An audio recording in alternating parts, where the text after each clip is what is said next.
안녕하세요. 9월 19일 월요일 큐티 가이드 시작하겠습니다. 오늘 본문 말씀은 다윗이 거짓말을 해서 아기스에게 신임을 받는 그런 장면이에요. 1번입니다. 다윗이 공격한 곳은 어디입니까? 8절 말씀입니다. 다윗과 그의 사람들이 올라가서 구슬 사람과 기슬 사람과 아말렉 사람을 침노하였으니 그들은 옛적부터 술과 애굽 땅으로 지나가는 지방의 주민이라.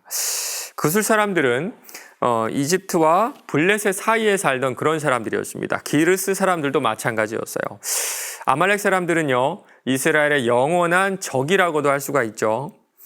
세 민족 모두 다 지형적으로 유다의 남쪽 지방에 위치했던 민족들인데요. 다윗은 지금 유다의 적들을 물리치고 있는 겁니다.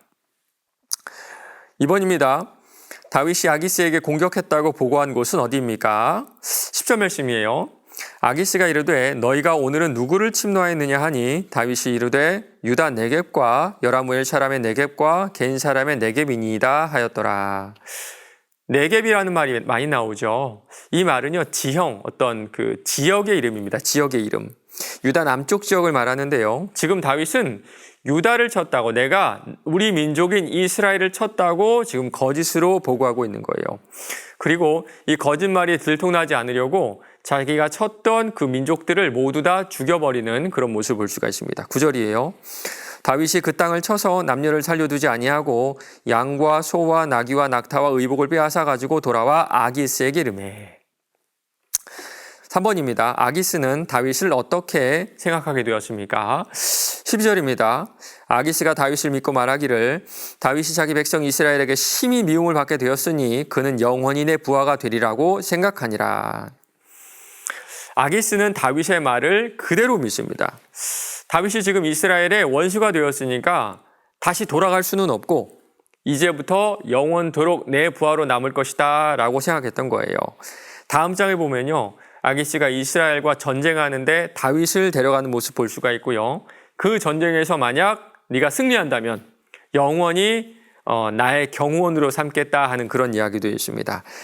사실 다윗은요, 이 사건이 있기 전에는 이 블레셋과 많이 대적했던 그런 사람이죠. 블레셋 사람들을 죽였고 이 아기스 왕의 백성들을 죽였던 그런 사람이 바로 다윗인데요.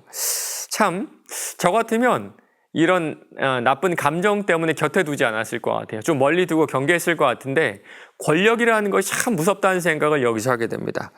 우리 민족의 원수라고 할지라도, 내 백성을 죽였다고 할지라도 지금 나에게 도움이 된다고 판단이 되면, 그런 계산이 서면 부하로 삼는 모습을 우리가 볼 수가 있어요.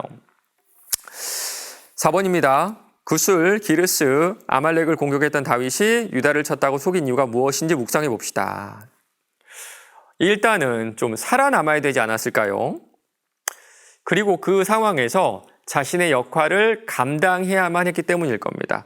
다윗은요, 하나님께서 예비하신 왕이었죠. 그래서 사울은 아말렉 왕을 살려두었지만 다윗은 하나님의 말씀대로 아말렉 사람들을 진멸하는 모습을 우리가 볼 수가 있어요. 도망가는 상황에서도 하나님께서 세우신 그 예비 왕의 역할을 감당해내었던 겁니다. 저는요, 이런 지혜가 우리에게도 필요하다는 생각이 들어요. 때로는 내가 전 상황이, 그리고 그 삶의 자리가 그리스도인으로 살기가 참 불리할 때가, 어려울 때가 있죠. 저도요, 군대에 있을 때 그런 일이 있는데요. 저한테 머리를 깎는 이발병 역할을 하라 그러더라고요. 그런데 그걸 언제 머리를 깎았냐 하면요, 주일 오전에 깎았습니다. 그래서 한 6개월에서 1년 정도 주일날 교회를 가지 못했어요. 그때 하나님을 많이 원망했던 그런 기억이 있는데요. 그런데 지금 생각해보면 교회를 가지 못하고 신앙생활을 이렇게 공동체로 하지 못했을 때에도 그 상황을 이겨낼 수 있는 지혜가 분명히 있었을 텐데 그렇게 하지 못해서 아쉬웠다라는 마음이 좀 듭니다. 여러분 어떠신가요? 지금 여러분이 처한 상황이 그리스도인으로서 살아내기 좀 어려운 그런 상황이신가요? 만약 그렇다면 다윗이 지금 보여주었던 지혜를 구해보시기 바랍니다. 마지막 5번입니다.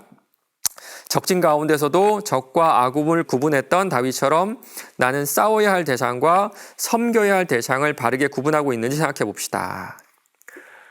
사실 우리와 좀 실제적인 관계에 어려움이 있는 분들을 살펴보면 우리랑 가까운 분들이죠. 가족이 그렇고 직장 동료가 그렇고 같은 교회 성도들이 그렇습니다. 지구 반대편에 있는 사람들, 그리고 우리가 TV에서만 보는 정치인들 때문에 우리의 마음이 상하는 경우는 많이 없어요. 그런데 이런 생각이 듭니다. 정말 나쁜 사람은 누굴까요? 가끔 아이들에게 이런 말 해주거든요. 아이들끼리 막 다투고 있으면요. 야, 세상에 나쁜 사람 정말 많아. 서로가 서로를 비난할 필요는 없어. 우리 가족끼리, 너희 형제끼리 서로 싸울 필요가 없어. 세상에 나쁜 사람 정말 많아. 맞습니다. 세상에는 나쁜 사람 정말 많아요. 강도, 살인, 횡령, 불법을 저지른 사람들이 참 많습니다. 우리가 싸워야 할 대상은 바로 이들이에요.